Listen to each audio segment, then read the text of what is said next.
నమస్తే తిరిగి వార్తలకు స్వాగతం. 72వ అఖిల భారత సహకార వారోత్సవాలను జిల్లాలో నవంబర్ 14 నుండి 20వ తేదీ వరకు నిర్వహించిన సందర్భంగా ప్రచార గోడ పత్రికను గురువారం కలెక్టర్ ఛాంబర్లో జిల్లా కలెక్టర్ చరవణ నాగరాణి చేతుల మీదుగా ఆవిష్కరించారు. ఈ సందర్భంగా జిల్లా కలెక్టర్ చరవణ నాగరాణి మాట్లాడుతూ 72వ అఖిల భారత సహకార వారోత్సవాలను జిల్లాలో నవంబర్ 14వ తేదీ నుండి 20వ తేదీ వరకు నిర్వహించడం జరుగుతుందని, దీనిలో భాగంగా సహకార రంగం యొక్క ప్రాముఖ్యతను, ప్రజాదరణను, కార్యకలాపాలను ప్రజలకు తెలియజేయడం జరుగుతుందని అన్నారు.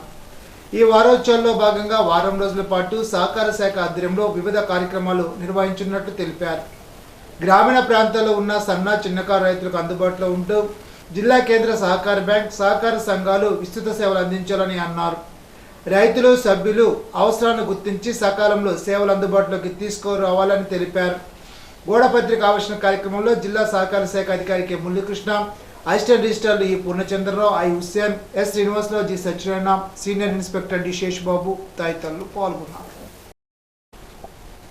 తణుకు మండలం ముద్దాపురంలో 3 ఏళ్ల క్రితం హత్యకు గురైన బీటెక్ విద్యార్థి ముల్లపూడి నాగహారిక కేసును అప్పట్లో మంత్రిగా పనిచేసిన కార్మూరి వెంకట నాగేశ్వరరావు పోలీసులపై చేసిన ఒత్తిడి కారణంగానే పక్కదోవ పట్టించారని తణుకు శాసనసభ్యులు ఆర్మీ రాధాకృష్ణ ఆరోపించారు. రాజకీయ ప్రలోభాలతో వైసీపీ అధికారులు ఉన్న నాళ్ళు కేసును బయటకు రానివ్వకుండా చేశారని విమర్శించారు. తణుకు కూటమి కార్యాలయంలో ఏర్పాటు చేసిన పత్రికల సమావేశంలో ఎమ్మెల్యే రాధాకృష్ణ మాట్లాడారు. మృతులారు నాగహారిక సవతి తల్లి ముల్లపూడి రూప వైఎస్ఆర్ కాంగ్రెస్ పార్టీ మండల అధ్యక్షురాలుగా పనిచేయడంతో ఆ కేసులో అప్పట్లో నీరు గార్చేందుకు ప్రయత్నించారని తెలిపారు. ముల్లపూడి నాగహారిక హత్య వెనుక ప్రధాన సూత్రధారి కార్మూరి వెంకట నాగేశ్వరరావు అని అన్నారు. రాజకీయ పరంగా పోలీసులపై ఒత్తిడి తీసుకొచ్చి కారుమూరి కేసును ముందుకు సాగనీయకుండా అడ్డుకున్నారని ఆరోపించారు. నాగహారి హత్యకు గురైందని మేనమామ, అమ్మమ్మ, తాతయ్య ఎంత మొత్తుకున్నా పోలీసులు పట్టించుకోలేదని ఆరోపించారు. కేవలం సెల్ ఛార్జర్ షార్ట్ సర్క్యూట్ కారణంగానే ఆమె సజీవ దహనం అయిందని, అనుమానాస్పద మృతిగా కేసు నమోదు చేసి పోలీసులు చేతులు దులుపుకున్నారని అన్నారు. నాగహారి కుటుంబ సభ్యులు ఫిర్యాదు చేసినా పట్టించుకోకుండా గ్రామ వీఆర్ఓ ఫిర్యాదు తీసుకుని పోలీసులు ముల్లపూడి రూపను 1 గంటలోనే ఇంటికి పంపించి వేశారని గుర్తు చేశారు. పోస్ట్ మార్టం నివేదికలో సైతం తలభాగం పగిలినట్లుగా స్పష్టంగా ఉన్నప్పటికీ కనీసం నివేదికను బయటకు రానివ్వకుండా అడ్డుకున్నారని అన్నారు. అప్పట్లో పనిచేసిన సీఏ ఆంజనేయులు సైతం పోస్ట్ మార్టం నివేదికను పనిలోకి తీసుకోకుండా అనుమానాస్పద మృతిగా కేసు నమోదు చేసినట్లు చెప్పడం ఎంతవరకు సమంజసమని ప్రశ్నించారు. షార్ట్ సర్క్యూట్ వల్ల నాగహారిక చనిపోయిందని నిర్ధారణ చేసి విచారణ ముందుకు సాగనీయకుండా అప్పటి మంత్రి కార్మూరి వెంకట నాగేశ్వరరావు, సీఏ ఆంజనేయులు కుట్ర చేశారని ఆరోపించారు. అయితే నాగహారిక మేనమామ, అమ్మమ్మ, తాతయ్యలు మాత్రం 2 ఏళ్ల పాటు పోలీస్ స్టేషన్ చుట్టూ తిరిగినా ఫలితం లేకుండా పోయిందని చెప్పారు.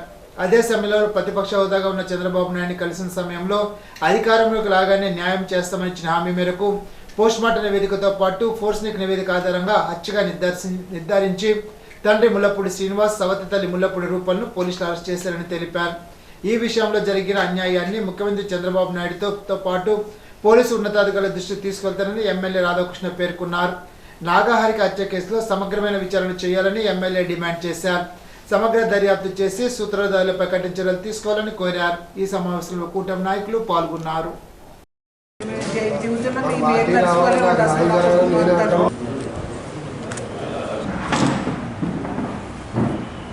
మన ముద్దాపురం గ్రామంలో అనుమానాస్పదం అని చెప్పి మృతి చెందినటువంటి నాగహారిక కేసులో జరిగినటువంటి సంఘటనలన్నీ కూడా ఒకసారి పరిశీలిస్తే దీని వెనుక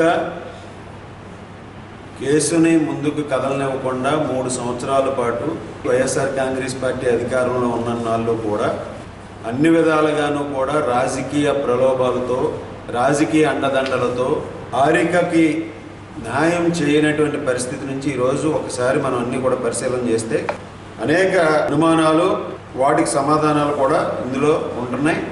అలాగే కొన్ని ప్రశ్నలు కూడా వస్తున్నాయి. నాగహారిక చనిపోయిందని చెప్పి ఛార్జర్ పేలిపోయి ఫైర్ అయ్యి చనిపోయిందని చెప్పేసి ప్రైమరీగా రిపోర్టు రాసుకోవడం జరిగింది. అక్కడ ఉన్నటువంటి సవతి తల్లి ఎవరైతే ఉన్నారో తీసుకెళ్ళి మళ్ళీ గంటలోనే మనకి వెనక్కి పంపిస్తున్నటువంటి పరిస్థితి. ముల్లపూడి రూప వైఎస్ఆర్ కాంగ్రెస్ పార్టీ మండలాధ్యక్షురాలుగా ఉన్నటువంటి విషయాన్ని కూడా మనం ఇక్కడ గమనించాలి. ఏ విధంగా పోలీసుల చేత చెప్పించారనే దానికి అప్పుడున్నటువంటి సర్కిల్ ఇన్స్పెక్టర్ గారితో పోస్ట్ మార్టం రిపోర్ట్ వచ్చింది. దాంట్లో ఎటువంటి ఫైండింగ్స్ లేవు, కానీ అనుమానాస్పద కేసుగా దీన్ని రికార్డ్ చేశామని చెప్పేసి ఆయన ఒక స్టేట్మెంట్ ఇచ్చారు. ఆ రోజు ఉన్నతాధికారులు కూడా అక్కడ పరిశీలించి ఇది షార్ట్ సర్క్యూట్ వలన చనిపోయిందని చెప్పేసి డిక్లేర్ చేసేసి ఇంక ఫర్దర్గా ఎటువంటి ఇన్వెస్టిగేషన్కి తావు లేకుండా కూడా ఒక స్టేట్మెంట్ ఇచ్చి దానికి అక్కడ సమాధి కట్టేసినటువంటి పరిస్థితిని మనం అందరం కూడా ఒకసారి ఆలోచించాలి. ఫస్ట్ పోస్ట్ మార్టం రిపోర్ట్లో కూడా స్కల్ ఫ్రాక్చర్ ఉందని ఇచ్చారు. అయినప్పటికీ కూడా వాళ్ళు దాని మీద ఎటువంటి సందేహాలు కానీ ఎటువంటి లేకుండా ఆ కేసుని తొంగలోకి తొక్కే ప్రయత్నం చేశారనేది ఇక్కడ మనకు స్పష్టంగా కనిపిస్తుంది. అలాగే 2023 మార్చి 9వ తేదీన ఫైనల్లో పోస్ట్ మార్టం రిపోర్ట్ వచ్చింది. దాంట్లో క్లియర్గా స్కల్ ఫ్రాక్చర్ ఉంది, అదేవిధంగా ఇంటర్నల్ బ్లీడింగ్ కూడా ఉంది అని చెప్పేసి ఆ ఫైనల్ రిపోర్ట్లో వచ్చింది. ఈ 2 రిపోర్ట్లు వచ్చినప్పటికీ కూడా ఇక్కడ ఉన్నటువంటి మంత్రిగా బాధ్యతలు ఉన్నటువంటి వ్యక్తి కారుమూరి నాగేశ్వరరావు, ఈ సవతితలు ఉన్నారో ఈమె వైఎస్ఆర్ కాంగ్రెస్ పార్టీ మండల అధ్యక్షురాలు. ఈ కేసులో ఎటువంటి ప్రలోభాలు గురి చేసి ఏ విధంగా పక్కదోవ పట్టించారనేది స్పష్టంగా తెలుస్తుంది. ఈ కేసును ముందుకు సాగనివ్వకుండా అడుగడుగున అడ్డుకున్నటువంటి పరిస్థితి ఆ 3 సంవత్సరాలు కూడా చూసాం. ఎందుకంటే వారి తాతగారు గజ్జలపు సత్యనారాయణ గారు కానీ పార్వతి గారు కానీ ఆ రోజు ఎక్కిన గుమ్మ ఎక్కినట్టు తిరిగారు. ప్రభుత్వ కార్యాలయాల చుట్టూ, పోలీస్ స్టేషన్ చుట్టూ ఎక్కడా కూడా కనీసం న్యాయం చేయలేదు. ఇంత స్పష్టమైనటువంటి పోస్ట్ మార్టం రిపోర్ట్లో కేసును ఆల్టర్ చేయాల్సినటువంటి అవసరం ఉంది.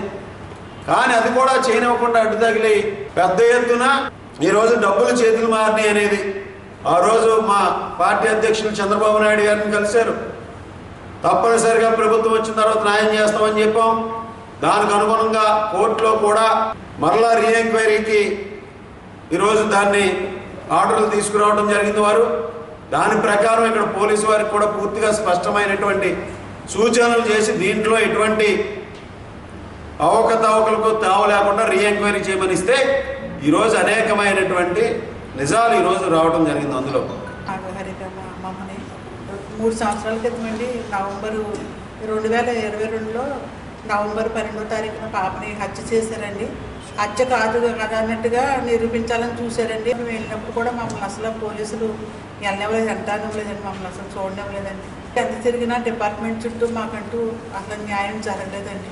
అప్పుడు కారుమూరి నాగేశ్వరరావు గారు హస్తం వెనక ఉండి నడిపించారండి. అంతా కూడా కేసు మార్పు చేయాలని చూశారండి. మాకంటూ ఆ ప్రభుత్వంలో ఏ న్యాయం జరగలేదండి. అసలు మా అమ్మాయి చనిపోయిన తర్వాత రూపారాణి 2 సంవత్సరాలు వివాహం చేసుకున్నాడు ఆ అబ్బాయి. మా ఆస్తుల మీద మా అమ్మాయికి 3వ వాట వస్తుందని ఆస్తుల మీద దావా వేసాడు. తన కూతురు ఇవ్వలేకపోవడానికి కారణం ఏంటంటే మా మీద తన కూతురుని తన దగ్గర పెట్టుకుంటే ఆస్తిలో దావా వేయొచ్చానండి. తన ఉద్దేశం చెడు ఆలోచనలు వేరుగా ఉన్నాయని మేము గ్రహించలేకపోయాం.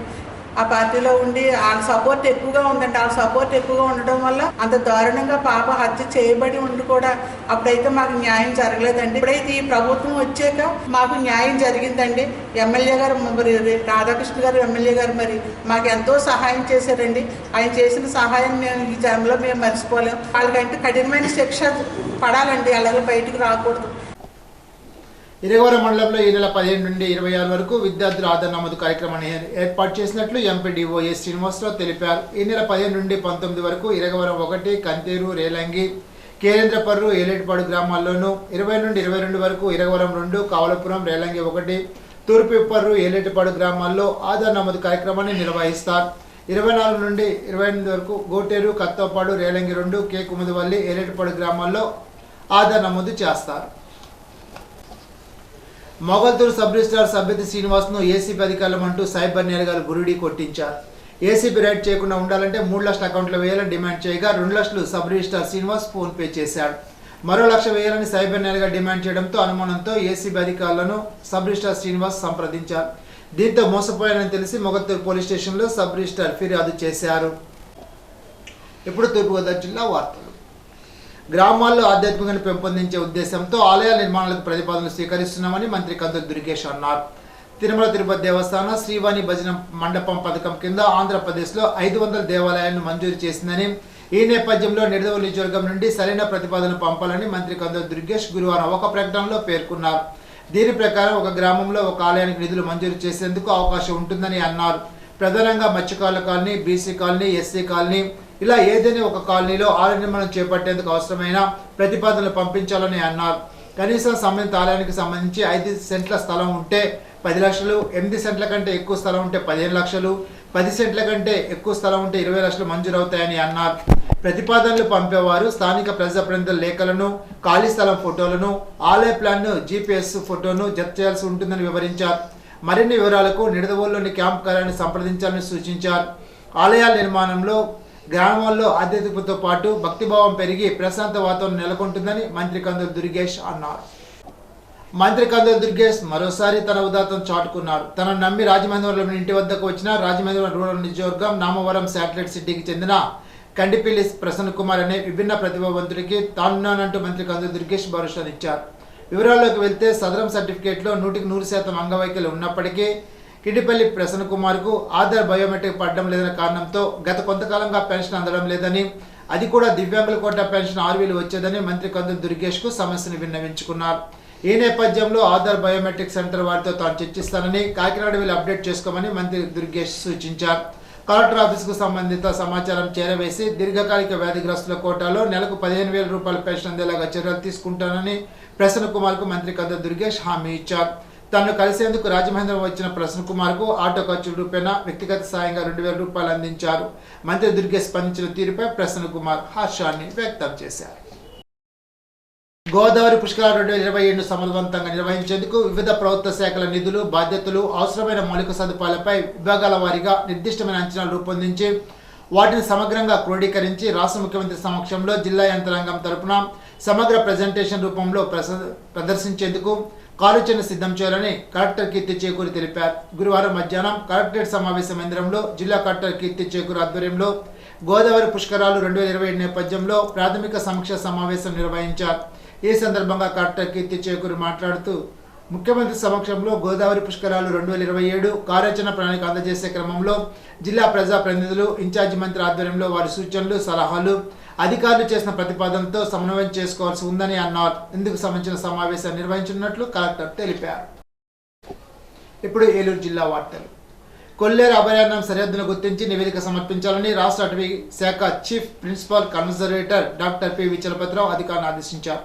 ఏలూరు కలెక్టరేట్లోని గౌతమి సమావేశ హాల్లో రాష్ట్ర అటవీ శాఖ అదనపు principal chief conservator Shantipriya Pandey, జిల్లా కలెక్టర్ కె. వెట్రిసెల్వి, ఏలూరు, పశ్చిమ గోదావరి జిల్లాల జాయింట్ కలెక్టర్లు, అటవీ, రెవెన్యూ, ఇరిగేషన్ శాఖల అధికారులతో కొల్లేరు అభయారణ్యం, సుప్రీంకోర్టు ఏర్పాటు చేసిన కేంద్ర సాధికారిక కమిటీ, కొల్లేరు అభయారణ్యంలోని కొన్ని అంశాలపై నివేదికలు, కొన్ని అంశాలపై అధికారులతో డాక్టర్ చలపతిరావు సమీక్షించారు. ఈ సందర్భంగా చలపతిరావు మాట్లాడుతూ కొల్లేరు అభయారణ్యం సరిహద్దులను అభయారణ్యం రూపొందించినప్పుడు ఉన్న రికార్డులతో ప్రస్తుత ఆధునిక లీడార్ సర్వే టెక్నాలజీ ద్వారా గుర్తించి నివేదికలు సమర్పించాలని అన్నారు.